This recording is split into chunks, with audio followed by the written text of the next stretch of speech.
Hello guys and welcome back to your channel exam republic. दोस्तों आपका एक बार फिर से स्वागत है आपके अपने चैनल एग्जाम रिपब्लिक पे। और दोस्तों आज मैं आपके सामने एक बहुत ही छोटा सा वीडियो लेके आया हूँ जिसमें कि मैं आपको अपनी स्ट्रैटेजी बताऊंगा कि मैंने किस तरह से अप्रोच किया था अपने एसएससी एग्ज़ाम को। काफ़ी लोगों ने मुझसे ये पूछा है, इसलिए मैं इस पर एक बहुत ही छोटा सा वीडियो बनाने वाला हूँ। 4-5 मिनट का ही होगा, ज़्यादा बड़ा नहीं होगा। इसमें मैं आपको बताऊंगा कि मैंने क्या क्या फॉलो किया था अपनी जो एसएससी का जो मेरा एग्ज़ाम हुआ था, जिसमें कि मेरे को ऑल इंडिया रैंक 175 मिली थी ओवरऑल, और एमईए अलॉट हुआ था मिनिस्ट्री ऑफ एक्सटर्नल अफेयर्स। तो आइए दोस्तों शुरू करते हैं हम आज का ये वीडियो। तो दोस्तों जैसे कि मैंने कहा, ज़्यादा लंबा नहीं होगा, सिर्फ इंपॉर्टेंट पॉइंट्स ही डिस्कस करने वाला हूँ मैं आपके साथ। तो सबसे पहले दोस्तों, जब 2011 में ये एग्ज़ाम हुआ था तो ये पेपर पेंसिल टेस्ट होता था, और आपको पता ही होगा ये 2 घंटे का होता था। अब ये कंप्यूटर बेस्ड टेस्ट होता है और ये 1 घंटे का होता है। तो इससे क्या पता चलता है कि एक तो इसमें हमें टाइम कम हो गया, टाइम मैनेजमेंट बहुत ज़्यादा इंपॉर्टेंट है। और दूसरा कि जो कंप्यूटर बेस्ड टेस्ट होता है उसमें हम सारे क्वेश्चन एक साथ नहीं देख सकते। जो पेपर पेंसिल टेस्ट होता है उसमें आप सारे क्वेश्चन देख सकते हो, आप छांट सकते हो अपने अपने कि आप कौन सा क्वेश्चन अटेम्प्ट कर पाओगे ज़्यादा। लेकिन कंप्यूटर बेस्ड टेस्ट में ये सिलेक्शन बहुत मुश्किल हो जाता है कि सारे आप क्लिक करके एक देखें, उससे आपका टाइम वेस्ट होता है। और वैसे ही सिर्फ 1 घंटा रहता है तो और ज़्यादा टाइम प्रेशर बनता है, और जो सिस्टम पे रिवर्स क्लॉक चलती है ना, उसका प्रेशर बिल्कुल अलग ही होता है, जो कि हमारे वक्त नहीं था। तो मैं आपको ये बताऊंगा कि अब आप क्या फॉलो कर सकते हैं और मैंने क्या फॉलो किया था, उसमें आप क्या चेंजेस ला सकते हैं। तो जैसे कि मैंने कहा कि आपको सबसे पहले तो अपने स्ट्रॉन्ग पॉइंट्स को आइडेंटिफाई करना है। जैसे कि आपका कौन सा फेवरेट सब्जेक्ट है, ठीक है। तो जैसे कि मेरे को पता था कि मैं जो हूँ क्वांट में या मैथ्स में क्वेश्चन सॉल्व कर सकता हूँ आसानी से, तो वो मेरा स्ट्रॉन्ग सब्जेक्ट हो गया। इंग्लिश भी मैं अच्छे से कर पाता हूँ। तो ये दोनों मैंने मार्क कर रखे थे कि इसमें मेरे को ज़्यादा से ज़्यादा क्वेश्चन अटेम्प्ट करने हैं। और बाकी जो बचा है जीके, जिसमें मेरे को लगता था कि कहीं कोई भी रैंडम क्वेश्चन आ सकता है और शायद मेरे को ना भी आता हो। स्टैटिक जीके मेरी इतनी स्ट्रांग नहीं थी उस समय, तो हो सकता है कि मैं वो अटेम्प्ट ना कर पाऊँ। तो मैं उसमें ज़्यादा टाइम वेस्ट नहीं करूँगा। वैसा क्यों है कि सारे क्वेश्चंस की वैल्यू एक जैसे, सबके आपको एक जैसे नंबर मिलने हैं, चाहे वो आप इंग्लिश का क्वेश्चन सही करेंगे या मैथ्स का करेंगे। तो इसलिए आप अपना स्ट्रॉन्ग सेक्शन चूज ज़रूर कर सकते हैं कि इसमें मेरे को सारे के सारे क्वेश्चन अटेम्प्ट करने हैं, ठीक है। सेक्शन और क्वेश्चन, अब जैसे लॉजिकल रीजनिंग है, उसमें आपको पता है कि डेटा इंटरप्रिटेशन का अगर क्वेश्चन आ जाता है, उसके नीचे 4 क्वेश्चन हैं एक डेटा सेट के अंदर, वो आपका स्ट्रॉन्ग पॉइंट है कि बार ग्राफ आप रीड कर सकते हैं या पाई ग्राफ आप रीड कर सकते हैं। तो वो क्वेश्चन आप अटेम्प्ट करेंगे पहले, ठीक है। तो ऐसे ही आपको अपने स्ट्रॉन्ग क्वेश्चंस भी सिलेक्ट करने हैं और सेक्शंस भी सिलेक्ट करने हैं। ये आपको ध्यान देना है, यही सबसे इंपॉर्टेंट है। फिर जो सबसे इंपॉर्टेंट है टाइम मैनेजमेंट। तो पहले तो 2 घंटे होते थे, तो मैं उस हिसाब से डिवाइड कर लिया था कि भाई 20 मिनट मैं दूंगा जीके को, 20 मिनट दूंगा इंग्लिश को, और बाकी का जो टाइम बचा है वो आधा आधा मैं क्वांट और लॉजिकल रीजनिंग में दे दूंगा, क्योंकि क्वांट के क्वेश्चन में जनरली थोड़ा टाइम लगता है, और सिमिलरली लॉजिकल रीजनिंग में भी सेट बनाने में टाइम लगता है। और अगर सेट वो ना बने तो प्रेशर और बढ़ जाता है। उस प्रेशर को नहीं लाना है आपको अपने ऊपर, टाइम को एग्जैक्टली डिवाइड करना है, ठीक है। तो एज ऑन डेट जो 1 घंटे का एग्जाम में, मैं क्या रिकमेंड करूंगा कि आप लोग क्या कर सकते हैं, जो जैसे मैंने 20-20 मिनट्स करता उसको हाफ हाफ कर लीजिए आप, सिंपल। तो सबसे पहले आप इंग्लिश, जैसे मेरे को, मैं सबसे पहले इंग्लिश अटेम्प्ट करता था क्योंकि वो जल्दी हो जाता है और उसमें मेरा स्ट्रॉन्ग होल्ड भी था, तो मेरे को लगता था मेरे को कॉन्फिडेंस आएगा उससे। तो जो सबसे इंपॉर्टेंट मैं सबसे पहले शुरू करा कि मैंने सबसे स्ट्रॉन्ग सब्जेक्ट से शुरू करा कि इंग्लिश को आपने सिलेक्ट कर लिया। मेरा इंग्लिश में अच्छे नंबर है, आपका ये कोई और भी हो सकता है सब्जेक्ट, आप उसको सिलेक्ट करिए, पहले उसको अटेम्प्ट कीजिए, ठीक है। उससे क्या होगा, आपको एक तो कॉन्फिडेंस मिलेगा कि ये मेरा सब्जेक्ट पेपर अच्छा जा रहा है, पेपर आसान आया है। और अगर आप बाद में अगर मुश्किल क्वेश्चंस पे भी आएंगे तो आपको उसमें कॉन्फिडेंस रहेगा कि हाँ मैं कर पाऊंगा उसे। तो कॉन्फिडेंस बढ़ाने के लिए जो सबसे पहला सेक्शन है आपको वही अटेम्प्ट करना है जो आपका सबसे स्ट्रॉन्ग होल्ड है, ठीक है। अब मैं क्वांट सबसे स्ट्रॉन्ग होल्ड था, लेकिन मैंने उसको लास्ट में इसलिए रखा था क्योंकि वो जो था वो टाइम कंज्यूमिंग है थोड़ा सा, तो उसमें मैं अटक सकता हूँ, इसीलिए मैं पहले इंग्लिश अटेम्प्ट करता हूँ, ठीक है। फिर मैं करता हूँ जीके। जीके में आप देखिए सिंपल है, या तो क्वेश्चन आपको आता है या तो नहीं आता है, दूसरा कोई ऑप्शन नहीं है। सॉल्व तो आपको करना नहीं है, या तो आपको आता है या नहीं आता है। 25 क्वेश्चन है आपके पास, 10 मिनट मैक्सिमम दीजिए आप जीके पे, ज़्यादा टाइम नहीं दीजिए, क्योंकि इसमें आपको सीधा ये है, हाँ भाई आता है या तो नहीं आता है, या छोड़ना है या करना है, ठीक है। तो इसमें ज़्यादा टाइम बिल्कुल नहीं लगना चाहिए आपका, 8-9 मिनट में भी हो सकती है 25 क्वेश्चन जीके के, क्योंकि या तो आपको आता है या नहीं आता है। तो जीके आप सेकंड रख सकते हैं या थर्ड भी रख सकते हैं, ठीक है। ये जो आपकी जो सीक्वेंस है ये आपके अपने ऊपर डिपेंड करता है, हर किसी के लिए अलग अलग होगी है, क्योंकि हर किसी की स्ट्रैटेजी अलग अलग है, हर किसी का स्ट्रॉन्ग पॉइंट अलग अलग है।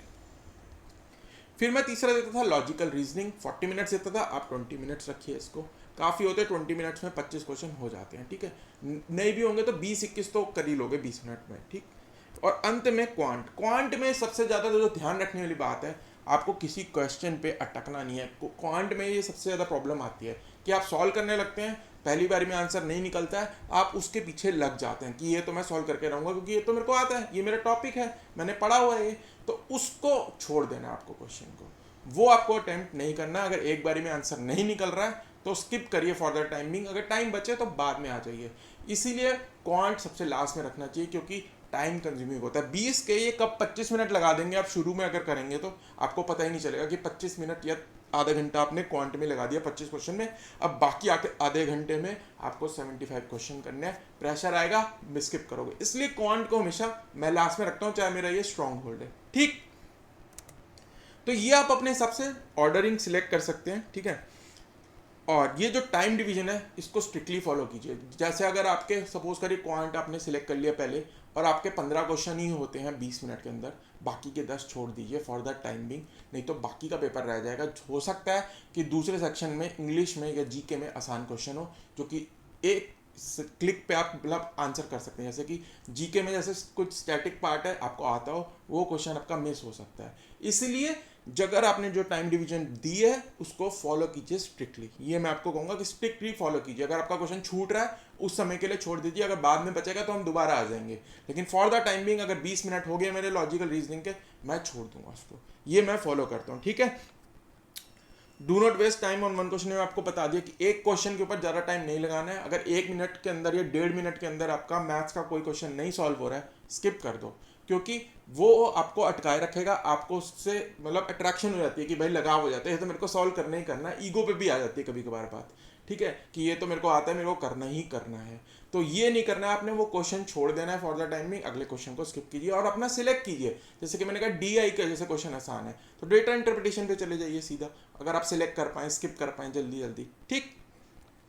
और जैसे कि मैंने कहा हर क्वेश्चन का 1 मार्क है, तो हर क्वेश्चन के इक्वल मार्क्स की वजह से जो क्वेश्चन आपके स्ट्रांग है वही पहले अटेम्प्ट करना, जो आपको अटका रहे हैं क्वेश्चन वो स्किप कीजिए, ठीक है। अगर आप GS के अंदर स्ट्रांग है तो बहुत अच्छा है, 25 क्वेश्चन में से अगर आप 20 भी ले आते हैं तो बहुत ही बढ़िया, 10 मिनट में आपके 20 नंबर आ रहे हैं तो बहुत ही बढ़िया है। तो क्वेश्चन के वैल्यू सबकी इक्वल है, इसी वजह से आपको अटकना नहीं है, अपने स्ट्रॉन्ग सेक्शंस को सिलेक्ट करना है और उसी पे फोकस करना है। जैसे कि मेरे इंग्लिश में से 50 में से 47 मार्क्स थे, सिर्फ 3 क्वेश्चन गलत थे और वो मैंने सिर्फ 20 मिनट में सॉल्व करा था, ठीक है। तो ये मेरे को पता है कि मैं इंग्लिश में अच्छा कर सकता हूँ, इसलिए मैंने पहले इंग्लिश कर लिया और उसमें नंबर भी मेरे अच्छा है। GS मैंने बीच में करा क्योंकि मेरे को पता है उतने मेरे आएंगे नहीं, फिर भी मेरे 38 नंबर आए थे 50 में से GS में।